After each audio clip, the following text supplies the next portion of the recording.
Good guys, another day na naman tayo, no? So may tanggap tayong Acer netbook.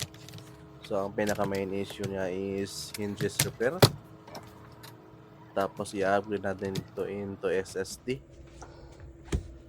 So let's go guys. Samahan niyo ako.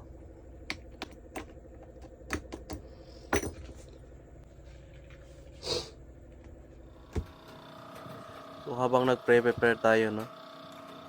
Bali nag-back up din tayo ng files niya. So multitasking yung ginagawa natin. So fast forward ito, okay na siya. Malinisan, testing na natin ulit. So pagkatapos natin na fix, no? Nilinisan natin yan. Pinapakintab.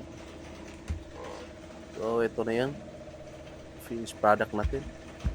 So habang may hinihintay tayo, no? May ginagawa tayo. Isang charging board. Nagpalit tayo ng charging pin na Type-C. So ito na. Hindi ko na napakita sa video. So hanggang dito lang tayo, no? Dahil overtime malala na tayo, no? Thank you.